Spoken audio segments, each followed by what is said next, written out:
बात करेंगे morphology of cell injury adaptive changes के बारे में। और इसके बाद यहाँ पे जो कुछ छोटे मोटे टॉपिक्स हमारे चैप्टर 1 में और दे रखे हैं, लाइक हमारा कैल्सिफिकेशन हो गया, एक्यूमुलेशन हो गया, और सेल स्वेलिंग और एसिडोसिस, अल्कलोसिस और इलेक्ट्रोलाइट इम्बैलेंस। तो इन सब के बारे में भी यहाँ पे बात करेंगे। तो आज की वीडियो में हमारा जो चैप्टर 1 है यूनिट 1 में वो कंप्लीट हो जाएगा, और नेक्स्ट वीडियो हम कोशिश करेंगे इन्फ्लामेशन पे कंप्लीट वन शॉट लाने की। बाकी आप लोग कॉपी और पेन लेके बैठ जाइए और हम लोग अपना आज का वीडियो स्टार्ट करते हैं। अब देखो, बात करें हम लोग यहाँ पे मॉर्फोलॉजी ऑफ सेल इंजरी के बारे में। तो देखो, सबसे पहले तो आप लोग एक चीज समझो कि जो मॉर्फोलॉजी ऑफ सेल इंजरी है, ये सही पूछो तो यार एक कंप्लीट अलग टॉपिक है। मतलब यहाँ पे ये चीज है नहीं, जो हम लोग देखने वाले हैं वो मॉर्फोलॉजी ऑफ सेल इंजरी है नहीं, वो बेसिकली अडेप्टिव चेंजेस है। लेकिन अब आपके सिलेबस में जिस तरीके से दे रखा है तो हम लोग उसी तरीके से कवर करेंगे।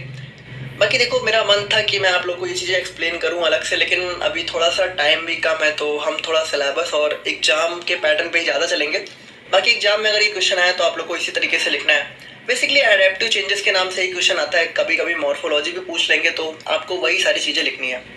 तो यहाँ पे देखो, हम लोगों ने अपने फर्स्ट लेक्चर में ही देखा था कि जो सेल इंजरी है, तो सेल इंजरी होने के बाद सेल यहाँ पे दो स्टेट में जाती है।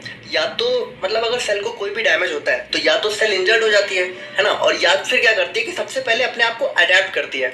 अडेप्टेशन का क्या मतलब होता है कि सेल अपने आप को जो है, अगर मान लो सेल के ऊपर कोई स्ट्रेस लग रहा है, यानी हम लोग सेल के ऊपर कोई भी दबाव लग रहा है किसी भी तरीके से, तो सबसे पहले सेल अपने आप को अडेप्ट करने की कोशिश करती है, यानी उस दबाव या फिर उस स्ट्रेस के हिसाब से अपने आप को ढालने की कोशिश करती है। और जब उससे अडेप्टेशन नहीं होता है तब वो सेल इंजरी के केस में जाती है। अब देखो, ये सारी चीजें अगर नहीं समझ में आ रही है तो सबसे पहले पहला लेक्चर देख लेना। तो यहाँ पे आज हम लोग यही देखेंगे कि जो अडेप्टेशन होता है सेल का, तो किस किस तरीके से सेल अपने आप को अडेप्ट करती है, यानी कौन कौन से अडेप्टिव चेंजेस अपने अंदर सेल लाती है जब उसके ऊपर कोई हल्का बहुत यहाँ पे प्रेशर पड़ता है। तो यहाँ पे adaptive changes are the adjustments which the cell make in response to stress, यानी स्ट्रेस जब पड़ता है तो उसके रिस्पांस में जो भी एडजस्टमेंट करती है वही होता है adaptive changes. These changes can be physiological as well as pathological। देखो, यहाँ पे एक चीज समझना होगा कि जो अभी हम लोग जितने भी चेंजेस देखने वाले हैं ये फिजियोलॉजिकल भी हो सकते हैं, यानी ऐसा भी हो सकता है कि ये हमारी बॉडी की नॉर्मल फंक्शनिंग के लिए हो, है ना। हमारी बॉडी में कभी कभी कुछ चीज़ों की जरूरत पड़ती है, तो हो सकता है कि ये जो चेंजेस हैं ये हमारी बॉडी के लिए हो, या फिर हो सकता है पैथोलॉजिकल हो, यानी हो सकता है कि हमें कोई बीमारी हो या फिर हमें सच में कोई डिजीज हो गई हो, उसके रिस्पॉन्स में ये अडेप्टेशन हो। तो ये दोनों तरीके से हो सकता है। Now, adaptive changes are generally related to change in size, shape and type of cell। देखो, अडेप्टिव चेंजेस में होता क्या है, जैसे सेल अपने आप को अडेप्ट कर रही है तो इसमें क्या होगा कि जो हमारा सेल है या तो वो अपना टाइप चेंज कर लेगा, या तो अपना साइज चेंज कर लेगा, या तो अपना जो है शेप चेंज कर लेगा। तो यही सारी चीजें होती हैं बेसिकली अडेप्टेशन के अंदर। तो अभी जब हम लोग इसके टाइप देखेंगे तब आप लोग को चीजें समझ में आ जाएंगे। Now, there are following adaptation a cell make in response to various type of stress। यानी जो अलग अलग टाइप के स्ट्रेस होते हैं तो हमें जो है कुछ इस तरीके के अडेप्टेशन देखने को मिलते हैं सेल के अंदर। पहला होता है एट्रोफी, और दूसरा होता है हाइपरट्रोफी, थर्ड होता है हाइपरप्लेसिया, फिर आता है हमारा मेटाप्लेसिया, और एट लास्ट में होता है हमारा एपिड डिस्प्लेसिया। अब सबसे पहले हम लोग बात करते हैं अपने एट्रोफी के बारे में। तो देखो, यहाँ पे एट्रोफी क्या होता है। Atrophy is defined as decrease in size of cell.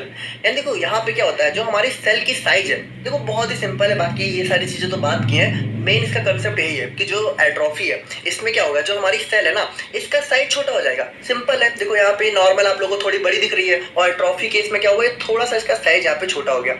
Now, if atrophy takes place in enough number of an organ cell, then the complete organ gets smaller। अब देखो, आप सभी को पता है कि ऑर्गन हो, टिश्यू हो, सब सेल से ही मिलके बने हैं। तो अगर यहाँ पे हमारा सेल का साइज छोटा हो रहा है तो अल्टीमेटली ऑर्गन का भी तो साइज छोटा हो जाएगा। तो वही चीज लिखी हुई है। Now, atrophy is mainly found in heart, skeletal muscles and brain etc। यानी देखो, जो हमारा हार्ट होता है और स्केलेटल मसल होती है, ब्रेन होती है, इसमें ये ज्यादा देखने को मिलता है। बाकी देखो, हो तो कहीं भी सकता है, लेकिन इन सारी जो हमारे ऑर्गन्स होते हैं फिर मसल्स होती हैं वहां पे हमें ज्यादा देखने को मिलता है। Now, it can be either physiological और पैथोलॉजिकल। तो हम लोगों ने ऑलरेडी देख रखा है कि जो हमारे जितने भी अडेप्टिव चेंजेस हैं, जितने भी हम लोग देखने वाले हैं, वो फिजियोलॉजिकल भी हो सकते हैं, यानी हो सकता है हमारी बॉडी के नॉर्मल फंक्शन के लिए हो, या फिर पैथोलॉजिकल भी हो सकता है, यानी डिजीज के रिस्पॉन्स में हो। तो अब बात करें हम लोग यहाँ पे हाइपरट्रॉफी के बारे में। तो hypertrophy is defined as increase in size of cell. देखो, बहुत ही सिंपल है, एट्रोफी क्या था, डिक्रीज, और यहाँ पे क्या हो रहा है, इंक्रीज। तो यहाँ पे हमारी नॉर्मल सेल है, उसका साइज क्या हुआ, बड़ा हो गया, तो हाइपरट्रॉफी हो गई। अब अगर हाइपरट्रॉफी हमारे जो है बहुत सारे सेल्स में हो रही है तो यहाँ पे क्या होगा, कंप्लीट ऑर्गन का साइज बड़ा हो जाएगा। बहुत ही सिंपल है, और it's generally occurred due to increased functional demand. देखो जैसा कि हम लोगों ने बात की कि अगर मान लो बॉडी की फंक्शन में कभी कभी कुछ जो है इंक्रीज की डिमांड होती है, यानी बॉडी को बहुत ज्यादा फंक्शन करना होता है, तब क्या होता है, तब हमारा हाइपरट्रॉफी हो जाता है, यानी सेल का साइज थोड़ा सा बड़ा हो जाता है। Now hypertrophy can be either physiological और पैथोलॉजिकल। तो ये सारी चीजें आप लोग को ऑलरेडी पता चल चुकी हैं। तो बात करें हम लोग यहाँ पे हाइपरप्लेसिया के बारे में, तो hyperplasia is defined as increase in number of cell. देखो यहाँ पे क्या हो रहा है, सेल का नंबर बढ़ रहा है। देखो यहाँ पे अगर आप एक हिसाब से देखो तो 4 सेल है और हमारी 6, यानी सेल का नंबर ही बढ़ रहा है। Now if hyperplasia continues then finally it results in the enlargement of organ. देखो अब मान लो यहाँ पे कोई ऑर्गन है और उसके सेल का साइज यहाँ पे कंटिन्यू बढ़ता ही जा रहा है, तो एट लास्ट में क्या होगा, वो जो हमारा ऑर्गन है वो भी तो इनलार्ज होगा, यानी उसका भी साइज बढ़ जाएगा। तो वही चीज लिखी हुई है। बाकी it can be either physiological और पैथोलॉजिकल। तो देखो ये वाला पॉइंट आप लोग को हर टाइप में लिख देना है, जिससे थोड़ा सा आंसर जो है लॉन्ग हो जाता है, लंबा हो जाता है ना। तो यहाँ पे आप लोग इस चीज को तो समझ ही गए होंगे। अब बात करें हम लोग यहाँ पे 4 टाइप यानी कि मेटाप्लेसिया के बारे में, तो metaplasia is simply defined as directly change in type of cell. अब देखो यहाँ पे क्या हो रहा है, हमारा सेल का टाइप ही चेंज हुआ जा रहा है। देखो हम लोग थोड़ा सा रिवाइज करते हैं। एट्रोफी में क्या हुआ, हमारा सेल का साइज छोटा हुआ। हाइपरट्रोफी में सेल का साइज थोड़ा सा बड़ा हुआ। और उसके बाद हाइपरप्लेसिया में क्या हुआ, हमारे सेल के नंबर बढ़े। और मेटाप्लेसिया में क्या हो रहा है, सेल का जो है टाइप ही चेंज हुआ जा रहा है। यानी इसमें क्या हो रहा है कि in metaplasia function of one cell is completely change into function of another cell, यानी एक सेल का फंक्शन ही पूरा चेंज हो जाता है। Now it can be either physiological और पैथोलॉजिकल। जैसे कि आप लोग यहाँ पे देख रहे हो कि हमारी कोई सेल है, तो इसका मतलब पूरा स्ट्रक्चर भी चेंज हो गया, और स्ट्रक्चर चेंज हो गया तो इसका काम भी चेंज हो गया, फंक्शन भी चेंज हो गया। तो मेटाप्लेसिया हमारा वही होता है। अब बात करें हम लोग यहाँ पे डिस्प्लेसिया के बारे में, तो dysplasia is defined as abnormal और स्टॉपेज ऑफ ग्रोथ। अब देखो एक चीज आप लोग समझना, जैसे कोई भी जो सेल होती है तो वहां पे देखो जो सेल का एक फाइनल शेप होता है, तो वो यहाँ पे कुछ स्टेजेस में होता है। यानी सबसे पहले देखो कोई भी सेल हमारी एक जर्म सेल से प्रोड्यूस होती है, यानी सबसे पहले हमारी जर्म सेल होती है, जिसके बाद क्या होता है कि इसका देखो थोड़ा सा ग्रोथ होता है, यानी इसका साइज बढ़ता है, और बढ़ते बढ़ते एट लास्ट में हमारी फाइनल सेल जो है तैयार होती है। तो जो हमारी डिस्प्लेसिया है इसमें क्या होता है, या तो जो वो ग्रोथ हो रही है वो तो एबनॉर्मल हो जाती है, यानी कि नॉर्मल नहीं होती है, या फिर ग्रोथ ही स्टॉप हो जाती है। जैसे अगर इस वाले एग्जांपल में आप लोग देखो तो हमारी जो सेल है उसका साइज यहाँ पे बढ़ ही नहीं रहा, यानी कोई भी ग्रोथ नहीं है। यहाँ पे देखो हमारा पहले स्टेज में भी वही सेल है और लास्ट स्टेज में भी वही सेल है, जबकि यहाँ पे देखो क्या हो रहा है, हमारा नॉर्मल फंक्शन में क्या होता है, हमारी सेल की ग्रोथ होती है। तो यहाँ पे डिस्प्लेसिया में वही चीज है। When the growth of cell is stop and its shape and size remain constant as per germ cell, then it is called dysplasia. देखो यहाँ पे कोई भी सेल हमारी जर्म सेल होती है स्टार्टिंग में, और उसके बाद यहाँ पे डेवलप होते होते बहुत डिफरेंट टाइप के सेल में ट्रांसफॉर्म होती है। तो यहाँ पे क्या होता है कि हमारी जर्म सेल जो है उसकी ग्रोथ ही नहीं होती है, वही होता है हमारा dysplasia. Now it can be either physiological और पैथोलॉजिकल, यानी जैसा कि हमें पता ही है फिजियोलॉजिकल भी हो सकता है, पैथोलॉजिकल भी हो सकता है। तो अब हम लोग यहाँ पे अपने कुछ छोटे मोटे टॉपिक्स के बारे में बात कर लेते हैं। अब देखो ये जितने भी टॉपिक्स हैं हमारे पास, सेल स्वेलिंग हो गया, एक्यूमुलेशन हो गया, कैल्सिफिकेशन हो गया, ये सब ज्यादातर आपके 2 नंबर में ही पूछे जाते हैं। बहुत रेयर चांस में ही होता है कि ये आपके जो है थोड़ा सा लॉन्ग या फिर शॉर्ट क्वेश्चन में पूछते हैं। तो इसको हम लोग यहाँ पे 2 नंबर के हिसाब से ही देखेंगे। बाकी बात करें हम लोग यहाँ पे सेल स्वेलिंग के बारे में, तो cell swelling is simply defined as accumulation of water. देखो स्वेलिंग का मतलब क्या होता है, देखो स्वेल का मतलब होता है थोड़ा सा किसी चीज का फूल जाना। तो जो हमारी सेल है अगर उसके अंदर वाटर का अमाउंट बहुत ज्यादा बढ़ गया, यानी वाटर उसके अंदर बढ़ता ही जा रहा है, तो क्या होगा, सेल हमारी स्वेल हो जाएगी। तो उसी को हम लोग सेल स्वेलिंग बोलते हैं। अब वाटर देखो बढ़ता कैसे है, cell swelling is generally occurred due to disbalance in the function of sodium potassium pump.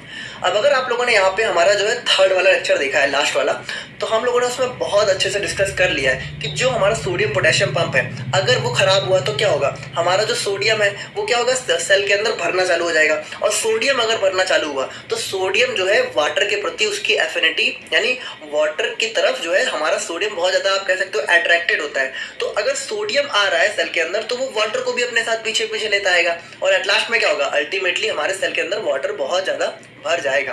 तो cell swelling is generally caused by high fever, burns और ड्यू टू एनी केमिकल और बैक्टीरियल एजेंट, यानी ये जो है इन सब रीजंस की वजह से हो सकता है। Generally cell swelling results in the increase of size and weight of the organ. अब देखो जैसे सेल स्वेलिंग में क्या हो रहा है, सेल हमारी फूल रही है, यानी सेल का साइज थोड़ा बढ़ रहा है। तो जैसे जैसे सेल का साइज बढ़ रहा है वैसे वैसे ऑर्गन का भी तो साइज और वेट बढ़ता जाएगा। Now the swelling of cell is reversible. अब देखो जो हमारे सेल स्वेलिंग है ये एक रिवर्सिबल प्रोसेस है, यानी कि अगर सोडियम पोटेशियम पंप सही हो जाए और हमारा जो Na है उसका हमारे सेल से जो है आउटफ्लक्स चालू हो जाए नॉर्मल, तो हमारी सेल स्वेलिंग दोबारा से सही हो सकती है। अब देखो इसको हम लोग थोड़ा सा एक फ्लो चार्ट से समझे तो अल्टीमेटली देखो एटीपी ही हमारा जैसे कम होता है वैसे क्या होता है, हमारा सोडियम पोटेशियम पंप की एक्टिविटी भी लो हो जाती है। देखो एटीपी लो कैसे होता है, एटीपी लो होता है हमारा यहाँ पे हाइपोक्सिया वगैरह की वजह से।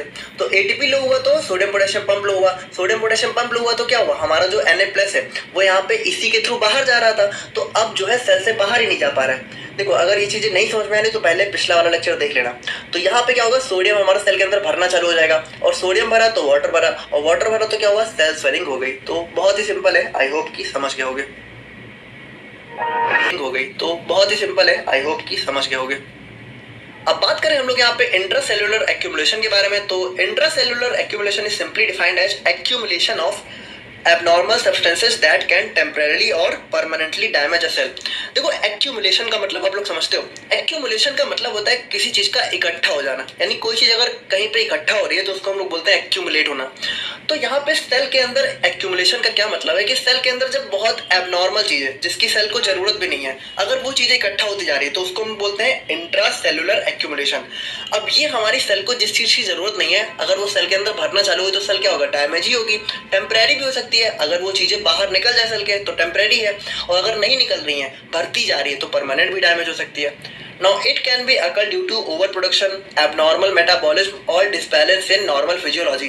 अब अगर मान लो किसी चीज का सेल के अंदर ओवर प्रोडक्शन हो रहा है या फिर जो है मेटाबॉलिज्म एबनॉर्मल हो गया है। देखो मेटाबॉलिज्म के थ्रू ही हमारे बॉडी में सारी केमिकल रिएक्शन होती हैं, तो अगर वही हमारा खराब हो गया है या फिर जो है फिजियोलॉजी यानी फंक्शनिंग में कोई दिक्कत हो गई है तो इन सब की वजह से हमारा एक्यूमुलेशन स्टार्ट हो सकता है। Now it can be either reversible और irreversible।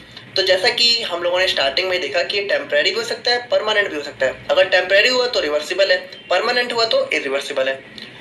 अब बात करें हम लोग यहाँ पे कैल्सिफिकेशन के बारे में। तो calcification is defined as accumulation of calcium in body tissues. यानी कि देखो कैल्सिफिकेशन में क्या होगा, सिंपल है कि हमारा जो बॉडी टिश्यू है, कोई भी बॉडी टिश्यू हो सकता है, तो उसमें कैल्शियम अगर बहुत ज्यादा बढ़ता जा रहा है तो उसको हम लोग कैल्सिफिकेशन बोलते हैं। अब देखो it normally occurs in the formation of bone but abnormal deposition of और buildup of calcium can disturb body's natural process. देखो आप लोगों को पता है कि जो हमारी बोन होती है उसमें कैल्शियम बहुत ज्यादा अमाउंट में देखने को मिलता है। तो देखो नॉर्मली हमारा कैल्सिफिकेशन होता है बोन्स के अंदर, उसकी कोई दिक्कत नहीं है, लेकिन कभी कभी क्या होता है एबनॉर्मल डिपोजिशन, यानी एबनॉर्मली हमारा कैल्शियम इकट्ठा होना चालू हो जाता है। तो अगर एबनॉर्मल हुआ तो देखो कैल्शियम हमारी बॉडी के लिए बहुत अच्छी चीज नहीं होती है, हमारी सेल के लिए बिल्कुल भी अच्छी नहीं होती है, हम लोगों ने ऑलरेडी देख रखा है। तो अल्टीमेटली हमारी बॉडी के लिए भी ज्यादा अच्छी चीज नहीं होती है, एक लिमिट में रहे तो ही अच्छा है, अगर लिमिट से ज्यादा हो जाता है तो हमारी बॉडी के जो भी प्रोसेस होते हैं उनको बहुत ज्यादा यहाँ पे डिस्टर्ब कर देता है। Now calcification can be occur almost in every part of body and eventually leads to health problems। यानी ये हमारे बॉडी के किसी भी पार्ट में हो सकता है और एट लास्ट में क्या करेगा, हेल्थ को प्रॉब्लम मतलब बहुत सारी हेल्थ प्रॉब्लम्स यहाँ पे क्रिएट करने चालू कर देता है। Now it can be occur due to hypercalcemia, calcium metabolic disorders और calcium rich diet। यानी कि देखो हाइपर कैल्सीमिया क्या होता है कि हाइपर कैल्सीमिया एक आप कह सकते हो कि डिजीज होती है जिसमें कैल्शियम हमारा बहुत ज्यादा बढ़ना चालू हो जाता है, तो हाइपर कैल्सीमिया के थ्रू भी हो सकता है। और यहाँ पे अगर मान लो कैल्शियम मेटाबॉलिक डिसऑर्डर हो गया यानी कैल्शियम का मेटाबॉलिज्म भी नहीं हो रहा है तो भी हो सकता है। या फिर अगर हम लोग बहुत ज्यादा कैल्शियम रिच डाइट खा रहे हैं यानी ऐसी डाइट खा रहे हैं जिसमें कैल्शियम भरा पड़ा है तो भी हो सकता है।